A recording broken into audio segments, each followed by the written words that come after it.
Bienvenidos a Testimonios de lo Insólito, un podcast de misterio en donde en compañía de Lynn Salazar y la voz, alias Isadora Gómez César, yo, Jesús Salazar, les platicaré historias de misterio, de miedo, de fantasmas, de ovnis y de todos aquellos temas que, tal y como Charles Ford conceptualizó, son considerados condenados o forteanos. Condenados porque por su extrema extrañeza se prefiere ignorar antes de tratar de entender su naturaleza para encontrar una explicación racional. En este canal les expondremos dichos casos y en la medida de lo posible trataremos de presentar los hechos concretos para que cada uno tenga sus conclusiones. Las historias que leeré serán tomadas del libro recopilatorio de Tomás Doreste de Editorial Posada, edición de 1972, Testimonios de lo Insólito. Antes de comenzar, te pedimos que nos sigas en nuestras redes sociales, Facebook, Twitter, Instagram, YouTube, como Testimonios de lo Insólito. Suscríbete, comparte, dale like y activa las notificaciones para que no te pierdas ningún episodio. Así pues, sean bienvenidos a este su programa de misterio, Testimonios de lo Insólito. Y hoy vamos a empezar con un tema que es, yo creo que el favorito y el más esperado por todo el mundo, que es... ¿Cuál es el tema que todo el mundo espera cuando hablamos de misterio y... No, ovnis. Ok. OVNIs, sí. Isadora, ¿qué significa ovnis? OVNI. Objeto volador no identificado. Ok, entonces, entendemos por objeto volador no identificado como cualquier cosa que vemos en el cielo volando y que no sabemos qué es. Sí. Un ovni no necesariamente es, un perro volador. por ejemplo, un perro volador, pero si tú sabes que es un perro volador, sabes que es un perro, entonces es un objeto identificado y es muy extraño que vuele, pero es un objeto identificado. El hecho de que veamos un objeto volador en el cielo y que no sepamos identificar no quiere decir necesariamente que sea una nave de otro planeta. ¿Ok? Sin embargo, hay casos de objetos muy extraños que han hecho cosas muy extrañas y que no podemos ni identificar ni explicar. Así es. ¿Ok? Este capítulo, o bueno, esta sección de objetos voladores no identificados, consta de 3 partes. Entonces, hoy vamos a empezar con este tema y las 2 semanas siguientes vamos a concluir con los 2 capítulos que componen este tema de los objetos voladores no identificados.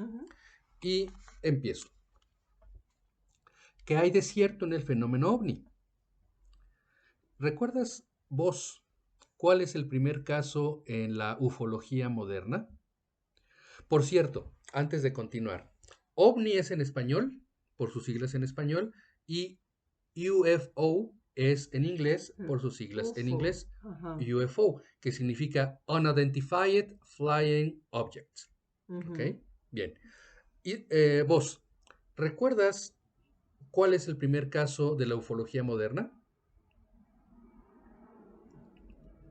El primero que se reportó y el primero que se considera como el caso que empieza a Sí, me investigar acuerdo. ¿Cayó en Estados Unidos o en...? en Nuevo México, en Roswell. Ajá. Ese es después, Ah, poquito no. después. ¿Links? No. ¿No? Bien, les voy a contar.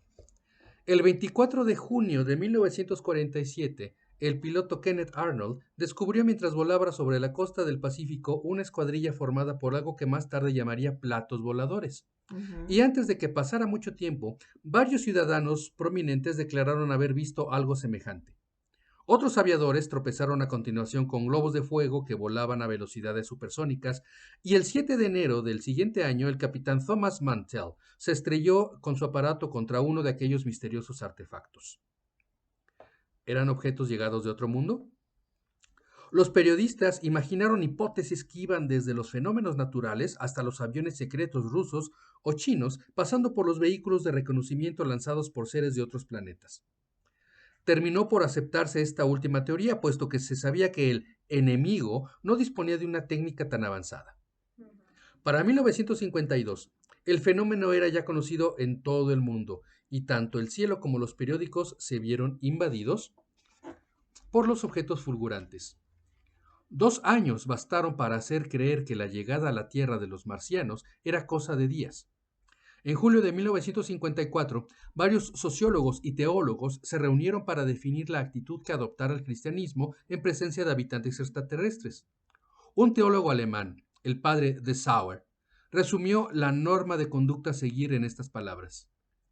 Esos seres deberán ser considerados como personas desde el punto de vista filosófico y como criaturas de Dios desde el teológico. Ujú. En Estados Unidos y en Europa se publicaron relatos escritos por personas que estuvieron en contacto con los seres extraños, y en algunos casos los terrícolas fueron amablemente invitados a abordar las naves de los extraterrestres. Y entonces, un agricultor francés llamado Antonio Massot anunció el 11 de septiembre de 1954 que un marciano provisto de un casco le dio un abrazo el día antes en el camino que conducía a su aldea. La aventura de Antonio Massot. Eran las 7:15 de la tarde del 10 de septiembre de 1954. Antonio Massot había terminado las faenas en el campo y se alejaba rumbo a su casa. De pronto se encontró con un extraño ser que vestía ropa oscura y tenía en la cabeza un reluciente casco. Se balanceaba al caminar. Se acercó al campesino y le tendió las manos. Le besó en la mejilla y después de eso se fue. Massot declaró que escuchó entonces un ruido de motores y vio un huevo que subía despacio hacia el cielo, despidiendo un extraño fulgor. Aquel beso hizo mucho ruido. La prensa publicó el retrato de Massot, el hombre a quien besó un marciano. Se hizo famoso en solo unos días. En noviembre de ese mismo año, después de una avalancha de testimonios publicados en la prensa, se fundó en Bélgica el Comité de Recibimiento al Primer Marciano. Su presidente, Monsieur Rubens, redactó un reglamento de 14 páginas en el cual incluía indicaciones como estas. Trátese al primer marciano con dulzura y amenidad. Quítese el sombrero y procure inclinarse ante él. Llévelo a su casa, ofrézcale comida, pero antes mándelo examinar por un médico para saber si su estómago es semejante al nuestro. ¿Por qué te causa risa vos? Pues, eso no es nada usual, ¿estás de acuerdo? Estoy de acuerdo, no sé, pero tampoco sería nada Está usual divertido. encontrarte a un Está marciano. divertido. Cabe Ah, aclarar, no, claro, invitarlo a comer y... No. cabe aclarar que en muchas ocasiones se dice marciano Ujú, como la forma genérica de referirse a un extraterrestre.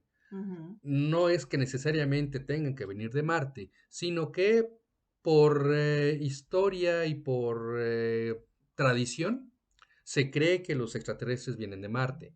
Entonces se dice marciano como una forma genérica de referirse a los extraterrestres. Ujú. ¿Ok? Este libro y muchas otras fuentes lo va a mencionar de esta manera, pero repito, no es porque vengan especialmente de Marte. Ujú. Entonces, vos, ¿qué vas a hacer si te encuentras un marciano? Imagínate, el universo es enorme. ¿Qué voy a hacer? ¿Qué vas a hacer cuando te encuentres un marciano? No, pues, Aquí lo dice.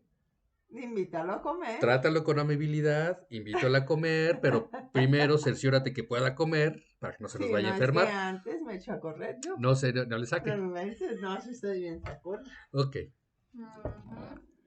En 1958, las autoridades de Gulfport, Missouri, lanzaron una ley relacionada con los marcianos que llegan a la Tierra de paso. Incluía las siguientes propuestas. 1. Se ruega a los marcianos depositar sus armas en la delegación de policía desde su llegada. Esto parece el viejo este. 2.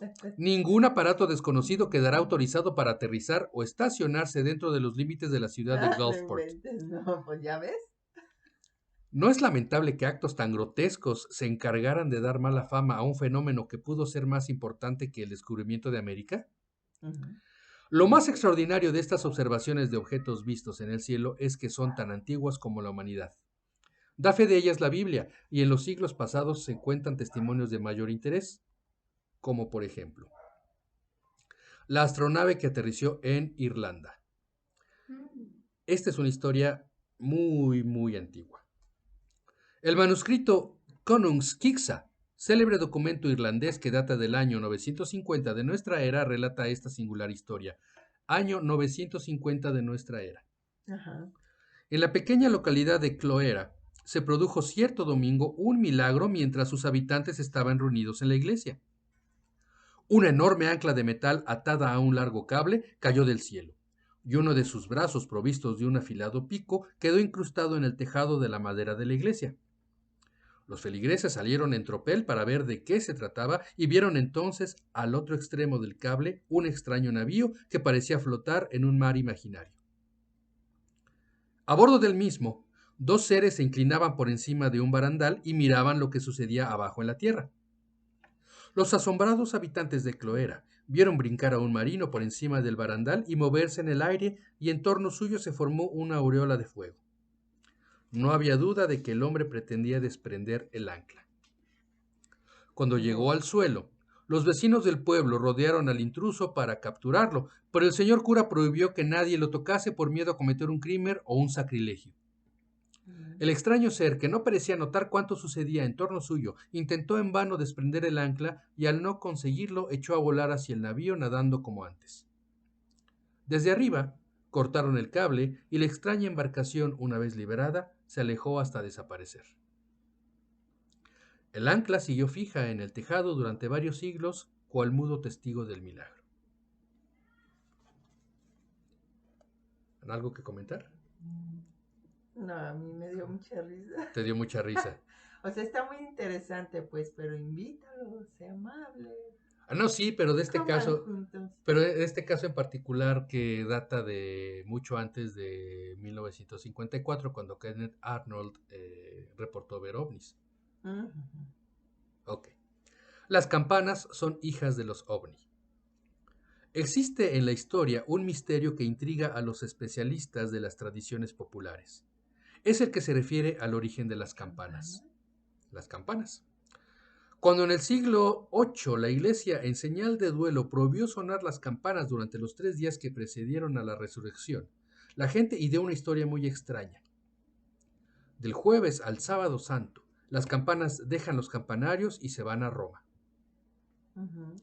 La necesidad de unir lo maravilloso con los hechos de la vida cotidiana era tan grande en aquella época que sería preciso preguntarse cómo y por qué surgió la idea de tal prodigio. Pero parece ser que en ese cuento había gran parte de verdad, pues corrían numerosas leyendas que convertían las campanas en objetos casi mágicos. Se decía que en ciertos días se lanzaban a volar por el cielo a velocidades increíbles, y no faltaban campesinos que afirmaban haberlas visto pasar por encima de los campos, brillantes y rojizas, dejando escapar una especie de ronroneo.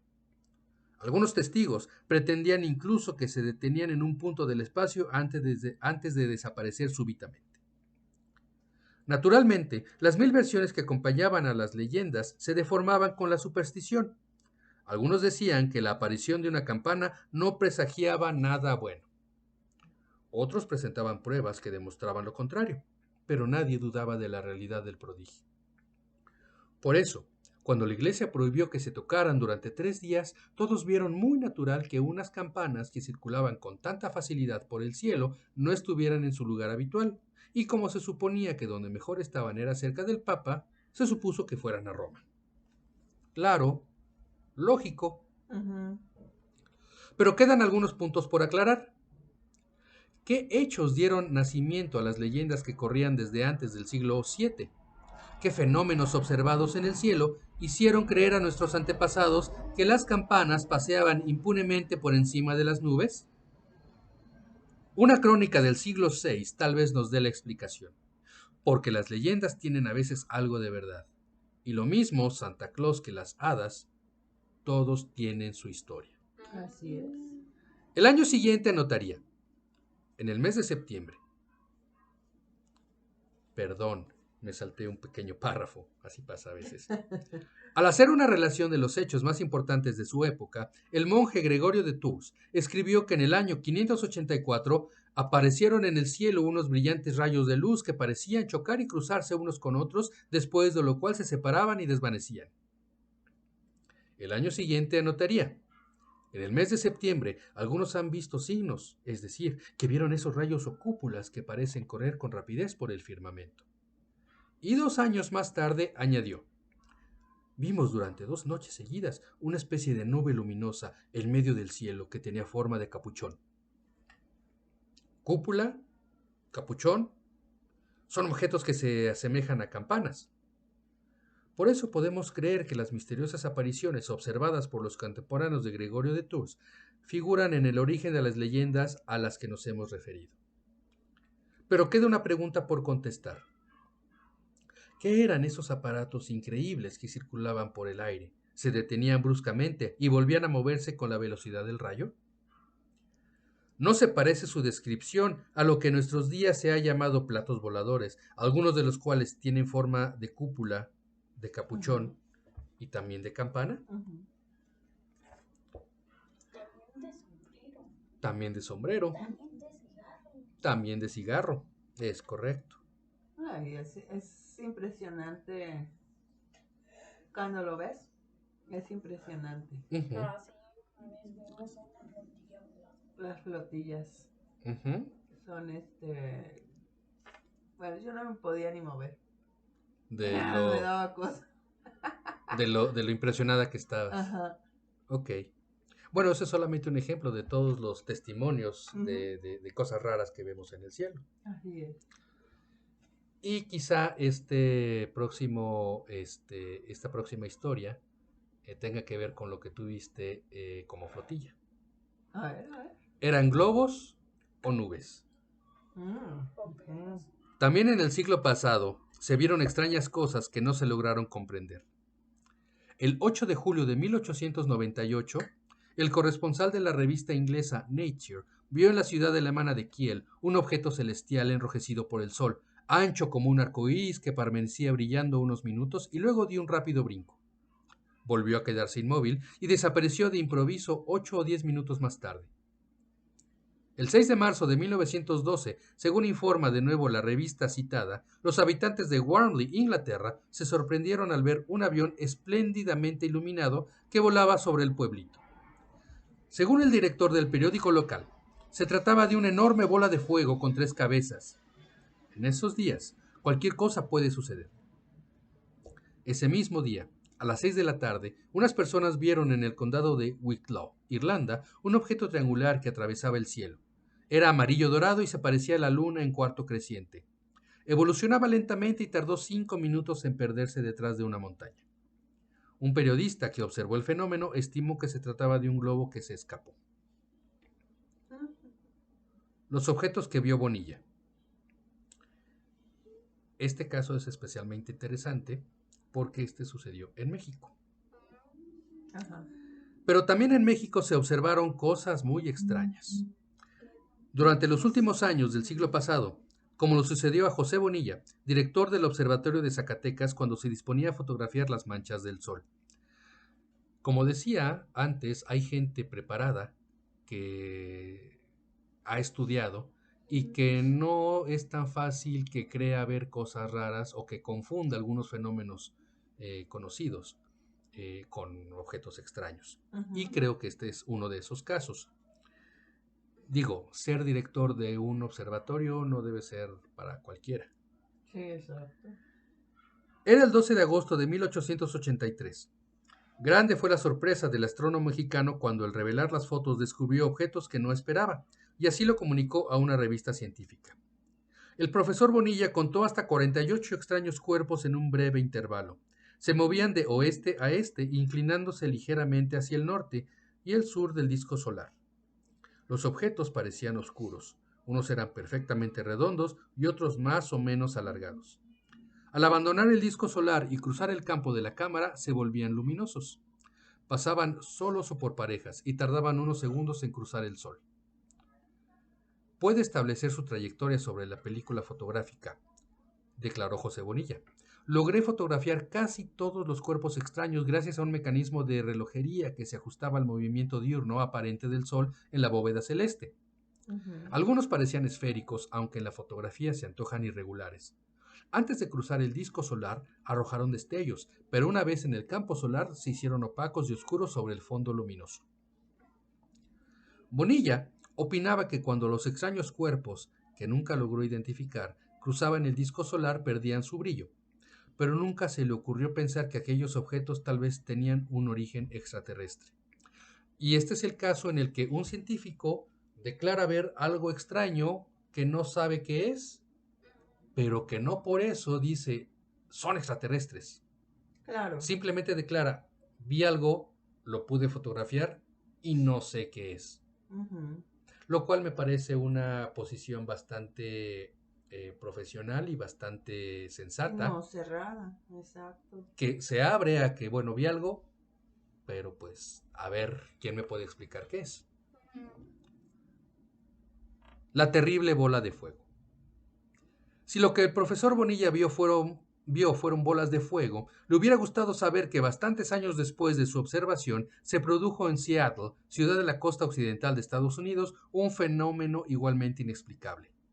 Era el 6 de noviembre de 1951.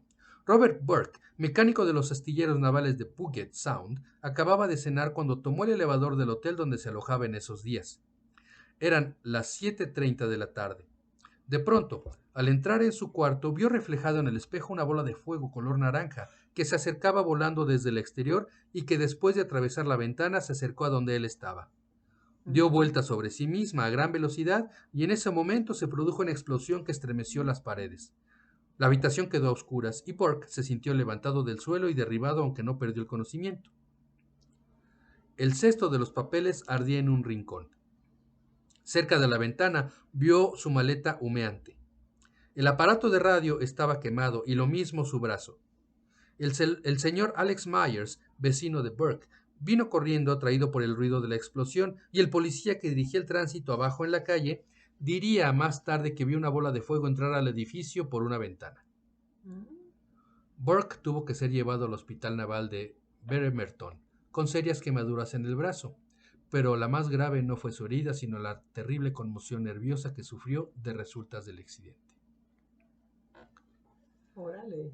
¿Qué sucedió en la isla de Maury? Pero en un lugar muy cercano había sucedido algo igualmente extraño, 4 años antes, precisamente el 21 de junio de 1947. Eran las 2 de la tarde. Una lancha costera realizaba su acostumbrada vigilancia en la punta meridional del estuario de Puget Sound, cerca de la isla de Maury, en el estado de Washington. Al mando de la lancha iba Harold H. Dahl. Lo acompañaban 2 patrulleros y un muchacho de 15 años, hijo de Dahl, además de un perro. De pronto, Dahl observó algo sorprendente. 6 artefactos redondos de enormes proporciones se mantenían sobre sus cabezas a unos 600 metros de altura. No hacían ruido.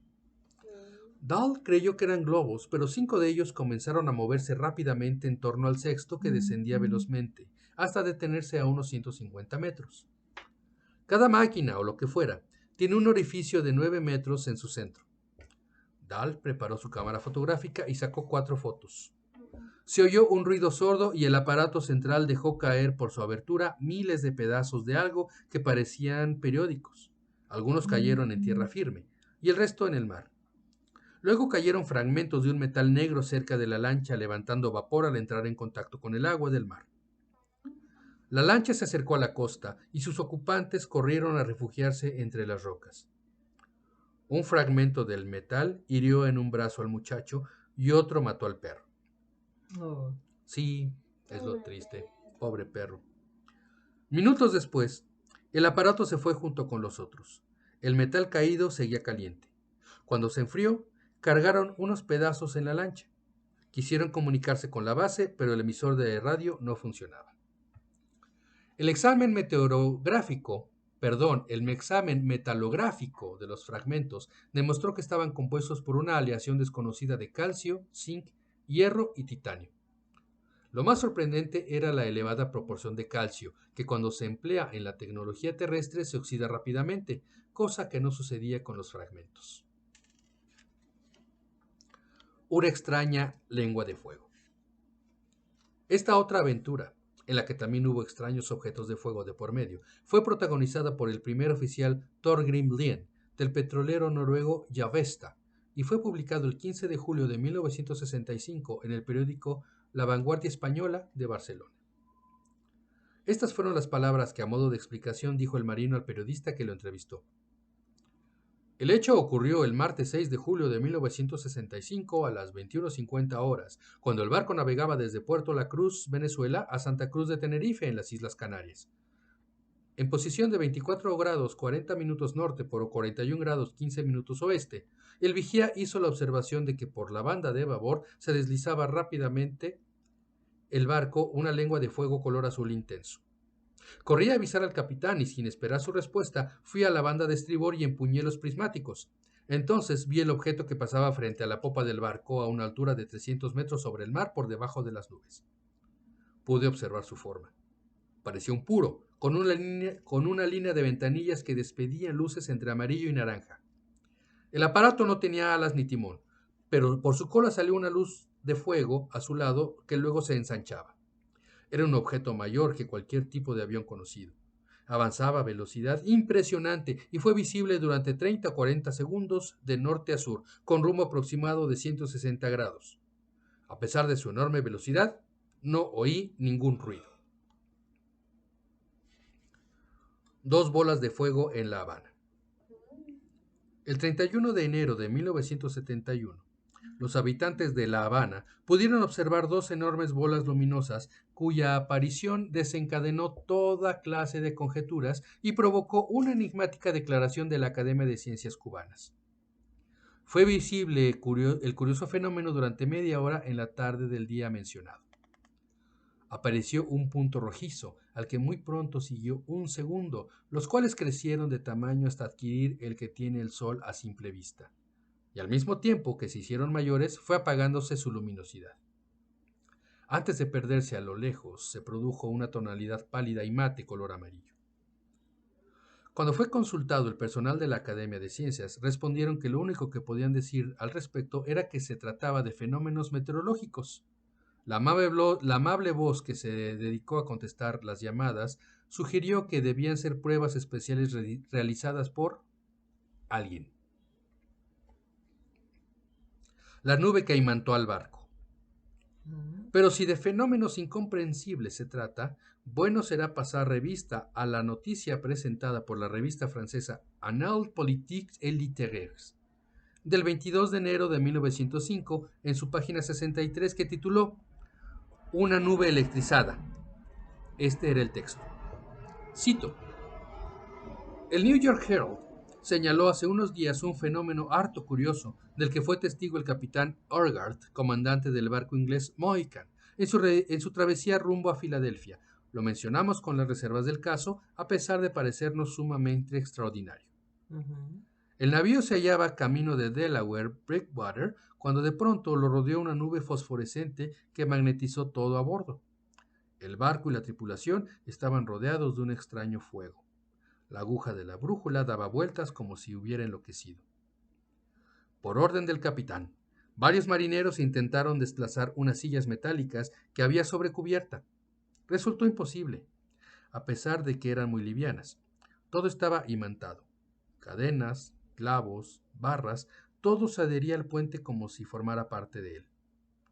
La nube era tan densa que el barco no podía maniobrar. Se veía solo a corta distancia y cada objeto semejaba a una masa incandescente. Bruscamente, la nube se elevó en el aire y la fosforescencia del barco se debilitó. Minutos más tarde, la nube se encontraba lejos y se pudo seguir su curso durante algún tiempo. Es la primera vez que nosotros sepamos que se menciona un fenómeno como el que hemos descrito. Órale. Y de esta manera llegamos al final de esta primera parte de el capítulo dedicado a los ovnis en Testimonios de lo Insólito. ¿Qué les pareció?